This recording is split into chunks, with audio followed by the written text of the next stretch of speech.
नमस्ते। उम्मीद करते हैं कि आप लोग बहुत ही अच्छे होंगे। बहुत सारे जो छात्र छात्राएं हैं ना, पोस्ट मैट्रिक स्कॉलरशिप के तहत जो अपना आवेदन है 24-25 एकेडमिक ईयर के लिए भरना चाहते हैं। उनके मन में सवाल है कि फॉर्म भरने के लिए हमारे पास जो है कौन कौन से डॉक्यूमेंट होनी चाहिए, चूंकि हम फॉर्म शुरू होने से पहले ही तैयारी कर लें। दूसरा मन में सवाल ये है कि इसमें जो है कौन कौन से छात्र जो है फॉर्म को भर पाएंगे, किस किस कैटेगरी के जो छात्र छात्राएं हैं उनको मौका मिलेगा, और इसका जो आवेदन है ना वो कब शुरू होने वाले हैं, इसकी भी जानकारी हमने इस वीडियो में कवर करने की कोशिश किया हुआ है। और सबसे बड़ी बात यह है कि इसमें जो है कितना स्कॉलरशिप किनको मिलता है, कौन से कोर्सेज पे जो आपको कितना स्कॉलरशिप मिलती है, इसकी भी जानकारी हमने इस वीडियो में कवर करने की कोशिश किया हुआ है। तो प्लीज वीडियो शुरू से अंत तक लेकर जरूर देखेंगे, और वीडियो थोड़ा सा भी अच्छा लगे तो वीडियो को लाइक जरूर करेंगे। कंप्यूटर के ब्राउजर में easy2net.com सर्च करेंगे। फर्स्ट में देखेंगे तो easy2net.com का जो ऑफिशियल वेबसाइट है आपको यहाँ पे देखने को मिलेगा, जिसको यहाँ से ओपन कर लीजिएगा। ठीक है, यहाँ पे सर्च का बटन मिलेगा जिसमें आपको सर्च करना है पोस्ट मैट्रिक स्कॉलरशिप। ठीक है, सर्च करने के बाद देखेंगे तो यहाँ पे बिहार पोस्ट मैट्रिक स्कॉलरशिप 2024-25 का जो है लिंक यहाँ पे देखने को मिलेगा। ठीक है, सबसे पहले ध्यान रखिएगा, इसमें वैसे जो छात्र छात्राएं होते हैं अप्लाई करते हैं जो कि BC EBC SC ST से आते हैं, मतलब कि 4 ही कैटेगरी के जो छात्र छात्राएं हैं वो यहाँ पे बेनिफिट लेने के लिए आवेदन कर सकते हैं। दूसरा क्राइटेरिया क्या होता है कि आपने जो है 10वीं पास करके 12वीं में एडमिशन लिया हुआ है, यानी कि 11वीं में एडमिशन लिया हुआ है, या फिर आपने 12वीं पास करके मान लीजिए ग्रेजुएशन में एडमिशन लिया हुआ है, या फिर आपने ग्रेजुएशन पास करके PG में एडमिशन लिया हुआ है, या फिर मान लीजिए 12वीं पास करके आपने किसी प्रकार की स्नातक जैसे कि BTech हो गया, ठीक है, या फिर कोई भी प्रकार की आप कोर्सेज कर रहे हैं, या फिर कई सारे जो है छात्र छात्राएं जो है मेडिकल की तैयारी करते हैं, कोई LLB करता है, बहुत सारे अलग अलग कोर्सेज होते हैं। जैसे कि मैट्रिक के बाद के जो भी कोर्सेज होते हैं, मैट्रिक पास करने के बाद आप कर रहे हैं तो उसके लिए अप्लाई कर सकते हैं। आपको जो है बेनिफिट यहाँ पे प्रत्येक वर्ष के हिसाब से देखने को मिलता है। ठीक है, तो ये जो आपका क्राइटेरिया होता है, इसमें जो भी लड़का है या फिर लड़की है दोनों जो है आवेदन कर सकते हैं। बस शर्त ये रहता है कि BC EBC SC ST से आनी चाहिए, तो आप यहाँ पे फॉर्म को भरेंगे। 23-24 के लिए जो है फॉर्म फिलअप किया गया है, लेकिन 24-25 के लिए जो फॉर्म है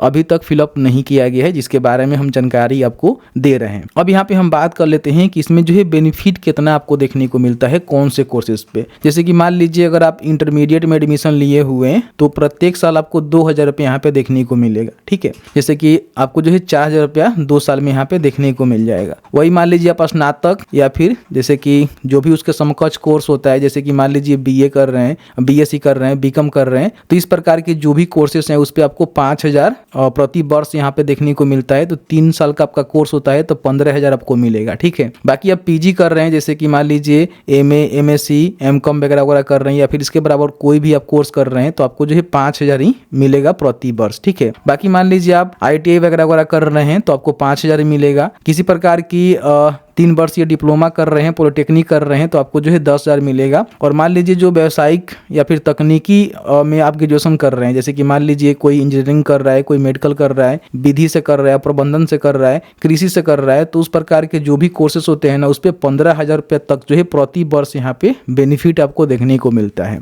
कुछ यहाँ पे देखेंगे स्पेशल विश्वविद्यालय कॉलेजेज होते हैं जिसमें आपका एडमिशन है, तो आपको अच्छा खासा यहाँ पे बेनिफिट मिल जाएगा। जैसे देख सकते हैं कि बताया गया है कि भारतीय प्रबंधन संस्थान बोधगया में आपका एडमिशन है, तो आपको जो है 75,000 रुपये यहाँ पे वार्षिक यहाँ पे देखने को मिलेगा।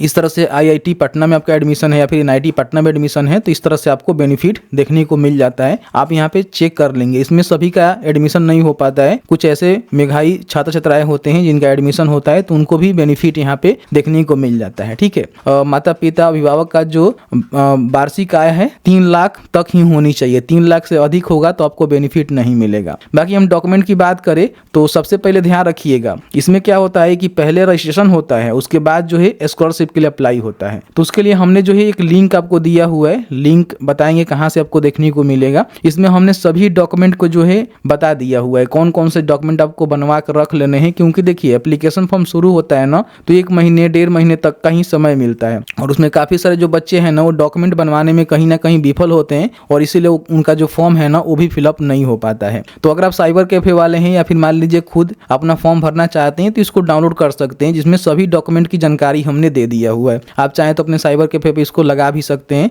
जब भी फॉर्म शुरू होगा तो उस समय जो भी बच्चे आते हैं फॉर्म भरवाने के लिए, उनको बार बार नहीं बताना होगा, बस बता देना होगा कि ये डॉक्यूमेंट आप देख लीजिए, ये डॉक्यूमेंट अगर आइएगा फॉर्म हम भर देंगे। तो इसमें जो रजिस्ट्रेशन होता है ना, तो रजिस्ट्रेशन में आपको आधार कार्ड, बैंक पासबुक, ध्यान रखिएगा आपका जो भी बैंक पासबुक होनी चाहिए डीबीटी लिंक इन होनी चाहिए, ठीक है। कैसे चेक करना होता है मैंने बताया हुआ है, वीडियो को चेकआउट कर लीजिएगा।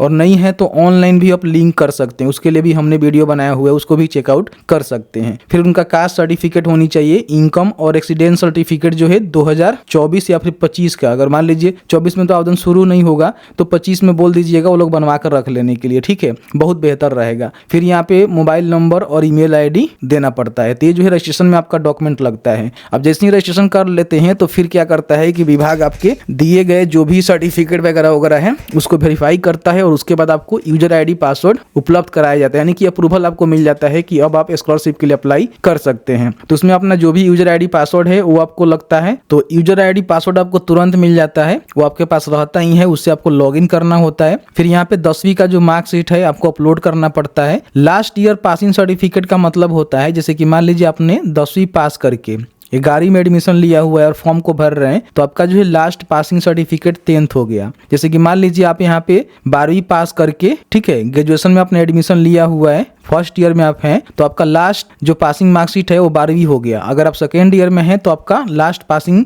जो सर्टिफिकेट है वो आपका फर्स्ट ईयर का हो गया। थर्ड ईयर में है तो आपका सेकेंड ईयर का हो गया। तो इस तरह से जो भी प्रीवियस में आपने सर्टिफिकेट मतलब मार्कशीट प्राप्त किया हुआ है उसकी जानकारी आपको देना होता है लास्ट ईयर पासिंग मार्कशीट में, ठीक है। बाकी एक बोनाफाइड सर्टिफिकेट आपको देना होता है जो कि इनके द्वारा फॉर्मेट मिलता है, उसी फॉर्मेट में जो भी स्कूल के लेटर पैड होता है उस पर आपको बनवाकर, जहाँ पे आपका एडमिशन है इंस्टीट्यूट में, कॉलेज में, वहां से आपको बनवाकर जो है बोनाफाइड सर्टिफिकेट देना होता है। और फिर रिसिप्ट जब भी आप एडमिशन करवाते हैं किसी भी कोर्सेज के लिए तो आपको दिया ही जाता है, वो आपको अपलोड करना होता है, फोटो वगैरह वगैरह लगता है। तो इस तरह से डॉक्यूमेंट आपको तैयार करवानी होती है, अभी ही तैयार करवा लीजिएगा या फिर रहने दीजिए, 24 में आसानी से आप तैयार करवा ही लीजिएगा, ठीक है, सॉरी 25 में तैयार करवा लीजिएगा क्योंकि लगने वाला है। आप चाहें तो इसको डाउनलोड कर सकते हैं। डाउनलोड करने के लिए यहीं पे थोड़ा सा नीचे आएंगे तो यहाँ पे भी हमने डॉक्यूमेंट का लिस्ट दिया हुआ है, तो यहाँ से भी आप चेकआउट कर सकते हैं। नीचे आएंगे तो यहाँ पे देखेंगे तो आपको जो है डॉक्यूमेंट लिस्ट का एक बटन मिलेगा जिस पे क्लिक करके अपना जो भी डॉक्यूमेंट है ना उसको आप डाउनलोड कर लीजिएगा, ठीक है। और यहाँ पे जो भी बोनाफाइड का सैंपल है वो भी हमने दे रखा हुआ है, फी रिसिप्ट का जो सैंपल है वो भी हमने दे रखा हुआ है। तो जैसे कि आपने देखा कि मैंने जो है पूरी जानकारी बताया कि किस तरह से अगर आप पोस्ट मैट्रिक स्कॉलरशिप का बेनिफिट लेना चाहते हैं तो अपना जो डॉक्यूमेंट है उसको रेडी करवा सकते हैं, क्योंकि ये डॉक्यूमेंट आपको देना पड़ेगा फॉर्म भरते समय, ठीक है। 2 पार्ट में हमने डॉक्यूमेंट को बताया कि रजिस्ट्रेशन के लिए आपको कौन डॉक्यूमेंट देना है और स्कॉलरशिप के लिए अप्लाई करने के लिए आपको कौन कौन से डॉक्यूमेंट देने पड़ते हैं। बाकी जनवरी में हो सकता है कि इसका जो आवेदन है वो शुरू कर दिया जाए। जैसे ही आवेदन शुरू किया जाएगा तो आपको हम वीडियो बनाकर अपडेट करवा देंगे। बाकी जो डॉक्यूमेंट्स का लिस्ट है उसको डाउनलोड करने के लिए जो नीचे लिंक दिया गया है डिस्क्रिप्शन बॉक्स पर, उस पर क्लिक करके उसको डाउनलोड करके सारे डॉक्यूमेंट को रेडी जरूर करवा लेंगे।